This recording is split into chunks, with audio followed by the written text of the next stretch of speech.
Bueno chicos, por último vamos a ver dos ejemplos más de derivadas sucesivas. Para eso proponemos como segundo ejemplo derivar hasta conseguir la derivada de orden enésimo de esta función. Notemos en primer lugar que esta función, para que sea más, yo podría derivarla usando la regla de la división, pero también esta expresión o esta función la podría escribir como si fuera 1 más x elevado a la menos 1. Si la interpreto de esa manera, la escribo de esa manera, yo podría ver que, por ejemplo, la derivada primera se podría conseguir haciendo la derivada con una regla de la cadena, en primer lugar derivando como si fuera un polinomio. Entonces, si pensara que esto es un polinomio, lo que tendría que hacer es de menos 1, bajaría adelante multiplicando, por, ahora debería restarle 1 en el exponente, o sea, sería 1 más x a la menos 2, por, como es una regla de la cadena, debería derivar adentro del paréntesis, pero la derivada de dentro del paréntesis va a dar 1. O sea que esa sería la expresión de la derivada primera. Como a mí me plantean calcular la derivada enésima, o sea, la expresión de la derivada hasta el orden que me lo pidan, vamos a hacer otro más para ver si vemos algún patrón que se repita para expresar la derivada enésima de la función. Entonces, por ejemplo, la derivada segunda, siguiendo esta idea, sería la derivada de un producto. Bueno, pero no es una constante. Uno de los productos o uno de los factores es una constante. Entonces, esa parte sabemos que es la derivada del primero, 0, por el segundo sin derivar. Esa parte no va a estar. Más el primero sin derivar, o sea que el menos 1 va a quedar. Por la derivada justamente de la función, otra vez con la regla de la cadena, que sería menos 2, por la función a la menos 3, por 1 de vuelta. O sea que la expresión sería la derivada segunda de esa. Hagamos una más y generalicemos la idea. Acá tendría por lo tanto la derivada tercera de x es igual a menos 1 por menos 2 por... Bueno, sabemos que esta parte es el número, va a quedar igual. Simplemente me tendría que poner a derivar esta parte, la función. Sería menos 3 por 1 más x a la menos 4. O sea, si ya nos dimos cuenta, es como que en general se me pidieran la derivada enésima de la función. Yo siempre podría establecer esto. No importa la derivada que me pidan, del orden que me pidan, siempre este factor 1 más x va a aparecer. Va a aparecer la expresión 1 más x y va a aparecer siempre elevado, digamos, a un grado más de la derivada que me pidan. Por ejemplo, cuando pedimos la derivada primera, aparecía a la menos 2. En la derivada segunda, a la menos 3. En la tercera, a la menos 4. En la n va a aparecer a la n más 1. O sea, estoy tratando de establecer una fórmula donde podría conseguir la derivada 100 si me piden. Pero sin hacer el cálculo, ¿no? Obviamente. Bueno, a partir de eso también me daría cuenta que siempre el exponente empieza a bajar, empiezan a bajar los exponentes y empiezan a multiplicarse. Acá tengo menos 1. Acá tengo menos 1 por menos 2. Menos 1 por menos 2 por menos 3. Bueno, acá siempre el número hasta que multiplico está, digamos, relacionado con el orden de la derivada. Entonces, acá yo sabría que tendría que hacer un producto de menos 1, bueno, así, hasta menos 2, y multiplicando, finalmente, hasta el menos n. Tendría que hacer el producto de esos primeros números naturales. Eso, esto es una aclaración, o sea, no sería nada... Digamos, el ejercicio sería, esa sería la forma de conseguir la derivada enésima. Se podría aclarar que lo que pasa finalmente es que esto se puede resumir, el producto de los números naturales, se podría resumir como el n factorial. Es una operación que aparece en la calculadora que me ayuda a multiplicar los primeros números naturales. Y después, lo otro que se podría aclarar, que esto, bueno, lo van a ver los chicos en álgebra, es que el signo también lo podría decidir, no necesariamente escribiendo tantos menos, porque es como que, en conclusión, esta función queda con un signo negativo. Esta, como tengo menos por menos, va a quedar con un signo positivo. Siempre las de orden par van a quedar con signos positivos y las de orden impar con signo negativo. Entonces, directamente podría escribir como menos 1 a la n, donde ese menos 1, dependiendo del orden, a la derivada que quiera, me va a decir el signo con el que va a quedar la función. Tense en cuenta que si n vale 1, justamente lo que tengo es esto.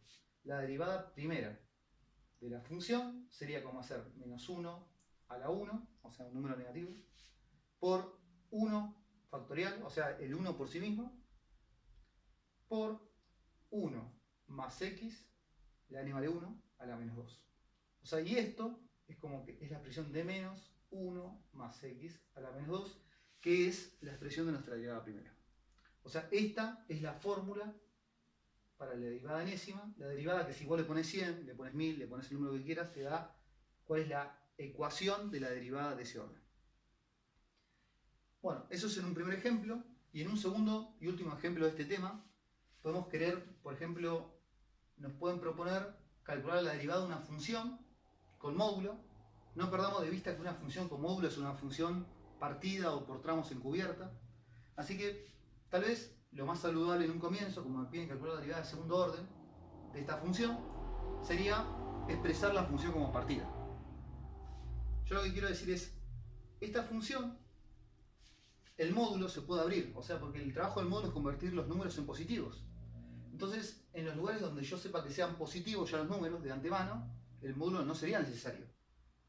Bueno, pero dicho eso, ¿cuándo va a ser el módulo positivo? Y bueno, cuando lo que esté adentro, cuando yo calcule la cuenta dentro del módulo y ya de antemano me dé positiva. Pero eso es como decir que esto va a dar positivo si solo si x es más grande que 1. Entonces, para los valores más grandes que 1, yo este módulo lo puedo obviar, lo puedo sacar sin perder información o haciendo que me dé el mismo resultado. Y en ese momento, si yo a esto le saco el módulo, tengo la misma expresión multiplicada. Me quedaría x menos 1 al cuadrado. Por otro lado, si lo que está dentro del módulo fuera negativo, dicho de otra forma, si x fuera más chico que 1, en ese momento yo lo que tendría es que, para sacar las barras del módulo, tendría que compensarlo agregando un signo negativo adelante. O sea, si yo quiero dejar de escribir esta expresión, las barras, tendría que poner un signo negativo, porque como ya sé que esto va a dar negativo, ese negativo es el trabajo del módulo, convertirlo en positivo. Y la expresión para ese tramo sería menos x menos 1 al cuadrado. Bueno, y la pregunta es, ¿y dónde está el 1? ¿En el tramo de arriba o en el tramo de abajo? Fíjense que cuando yo reemplazo la x por 1 en esta función, da 0, que es justamente lo que da en cualquiera de los dos tramos. Así que el 1 en realidad se puede agregar en un tramo, en el otro o en los dos. Total, definirlo en cualquiera de los dos tramos no contradice la definición de función, porque en 1 sigue dando 0. No es que uno va a tener dos imágenes. Bueno, a partir de eso, queremos calcular la función derivada, la derivada segunda. Y la idea sería esta. En los tramos que sean, yo creo que en este caso en particular, para que sea mejor, el 1 lo voy a poner en un tercer estadio apartado, y vamos a decir que el 1 da 0. Lo que va a pasar finalmente es que si en los tramos donde vale una sola función, por ejemplo en los x mayores que 1, uno puede derivar por regla. La derivada de esto sería por lo tanto 2 por x menos 1. Lo mismo va a pasar con el tramo menor que 1. La derivada de esto sería menos 2 por x menos 1. Es muy parecido a la derivada que hicimos recién. ¿Y qué va a pasar en 1? Bueno, en 1 no puedo garantizar la existencia de la derivada así de antemano. Lo voy a tener que calcular usando la definición de derivada. Es decir, si yo quiero que la derivada de la función exista en 1, lo que tengo que hacer es el límite, cuando x tiende a 1, de la función menos la función en 1 sobre x menos 1. Y esto me lleva a pensar en los laterales. El límite lateral derecho, por ejemplo, sería el límite cuando x tiende a 1 por derecha. ¿Y quién va a la derecha del 1? Y bueno, la función a la derecha del 1 es x menos 1 al cuadrado. Menos la función en 1. Bueno, la función en 1 valía 0. O sea, no estoy restando nada. Dividido x menos 1. Ante esa expresión, esto obviamente me lleva a una determinación del tipo 0 sobre 0. Pero simplificando, puedo concluir en que el límite derecho da 0. Haciendo lo mismo con el límite por izquierda, uno debería decir cuál es la función que va a la izquierda del 1, y esa función es esta, es menos x menos 1 al cuadrado, sobre x menos 1. No le resto el 0 porque ya dijimos que la función de 1 valía 0.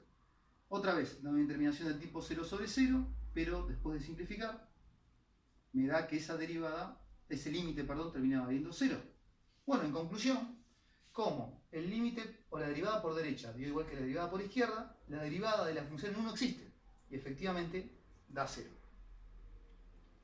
Como último, ponele que ahora me están pidiendo, porque lo pide el enunciado, la derivada segunda de la función. Bueno, una vez más y repitiendo, para los x mayores que 1, yo podría derivar este tramo, a 2. Para los x, voy a hacerlo un poquito más chiquito por un tema de espacio, menores que 1, yo podría derivar este tramo, da menos 2. ¿Y qué pasa en x igual 1? Para saber si existe la derivada segunda, tengo que hacer la derivada por definición. Le voy a terminar acá arriba, rápidamente.